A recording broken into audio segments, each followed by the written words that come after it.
Hey there guys, welcome back to Real Mockery's YouTube channel. Tonight, we're going to discuss Cardinal's 4th season. I just finished the finale and recapped it on the website. I have to say that I loved almost every episode and thought it was one of the best seasons yet, until the finale, which completely screwed the pooch. In this video, we'll delve deeper into my opinions and I'll give you a rundown of the season's plot lines so you'll know what to expect. The season starts off with the murder of a politician's husband. He is taken out to a snowy field and left to freeze to death. A video of the man pleading for his life is sent to the politician named Sheila Gagne, and this starts the main investigation of the season. Throughout the 4th season, John and Lisa are searching for the one responsible, and each episode reveals a little more about the killer and their motives. Also, the season focuses a lot on the relationship between Cardinal and Delorme. I won't get into that too much because I don't want to spoil anything right now. If you haven't watched it, you may want to stop now because spoilers are ahead.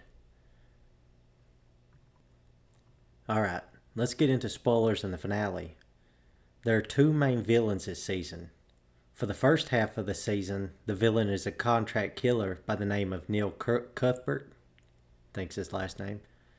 He's working for a guy named Scott Riley, who is introduced in like the 3rd episode, I think.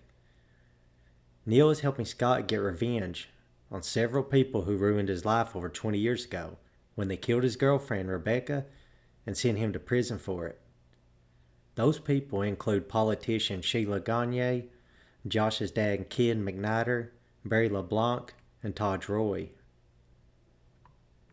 However, Neil and Scott aren't going after these people in particular.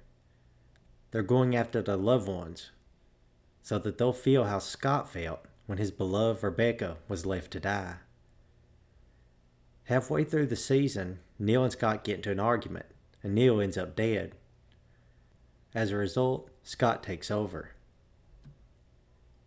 He tries to kill Josh, but that doesn't work out, so he goes after Ken and puts him through heck to make up for it. By the time we reach the finale, Scott is on his last victims, Todd Roy and his daughter Mina. Sheila ends up cooperating with authorities and helps him track down spots where Scott might have taken his next victims. Scott wants Mina to freeze to death while her father watches, but that unfortunately isn't going to happen. Jerry, John, and Lee's managed to stop Scott and save Mina and Todd. As for John and Lee's this season, the couple apparently have sex and Delorme supposedly moves away to start a new job. As for Cardinal, he stays behind and starts a new murder investigation, and that is pretty much how things end. This may be the last season of Cardinal since the story has reached Until the Night, which is the last book in the series by Giles Blunt. This didn't stop Game of Thrones, but it is apparently going to stop Cardinal since the writers may not want to craft their own stories from here on out. We'll have to wait and see how that plays out. I'd be lying if I said I'd read the books by Giles Blunt. I haven't, and I have no intention of doing so anytime soon. As for the 4th season of Cardinal, I felt it was one of the best ones yet. In the others, some of the victims were a bit weak. As for the 3rd season, Mama and her misfits were unrealistic and a bit annoying, honestly. For that season, it was more about John and finding out what happened to Catherine. Besides maybe season 1, season 4 really had the best villains. The Scott and Neil duo was great, but the show left a lot of plot holes. I mean, where did Scott get his money to pay Neil in the first place? I know his parents had this big house, but it was never sold or anything. So where did he get the money to pay a professional killer like Neil? I may have missed something in there somewhere, so please correct me if I did. I thought season 4 was the best, until the finale completely screwed everything up and flushed everything right down the toilet. I recently read a review about Until the Night in which Greg wondered if Giles Blunt had jumped the shark. I have to ask the same thing about the 4th season's finale. Like most seasons of Cardinal, this one was very methodical and slow. The finale was not. It was mostly rushed. It wasn't satisfactory at all. First, I found it difficult to believe that the super detectives, Cardinal and Delorme, would walk into the woods without backup, knowing a madman might be out there waiting for them. Second, I doubt they could have tracked down the campsite that easily. The show made it seem like Scott Riley was just a few feet or few minutes away from Cardinal and the others. If that was the case, why didn't they hear Mina or Taj Roy scream? Then we got the customary, oh my god, Delorme and Cardinal have been shot scenes. Don't give me that. Nobody in their right mind really thought those characters were going to die.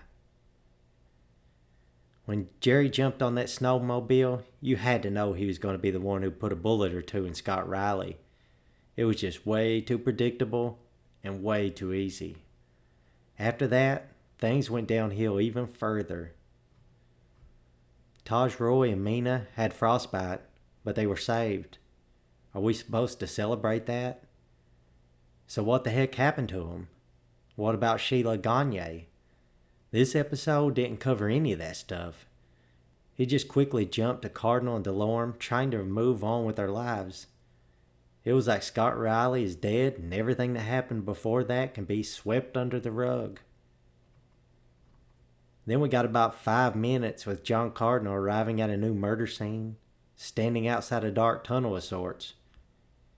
It might have been a little creepy, but it was a waste of time. As I had written in previous reviews, Neil was killed too quickly.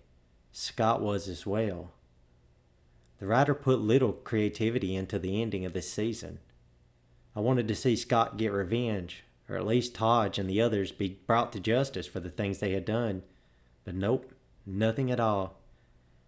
The show and the creators were just too worried about sexing things up between John and Delorme. After spending 20 years in prison and 5 episodes trying to exact revenge, Scott deserved more. After 5 episodes of watching it, viewers deserved more. We deserve to know what happened to Sheila, Taj, and Mina. I hate to say it, but the show really screwed the pooch here. It made the entire season feel like a pointless waste of time, since Scott's actions had no real impact once everything was said and done. All characters involved were forgotten about immediately. The show almost went out on a high note, but this finale completely ruined that for me. Sure, Cardinal always had his flaws. Poor dialogue, bad acting, and predictability. So I guess we should have expected it. But I was still hoping for more, especially considering this could have been the last episode ever. I can't be the only one who felt that the finale was a major disappointment. If you feel this way, or not, just let me know in the comments below. And as always, thanks for using Real Mockery.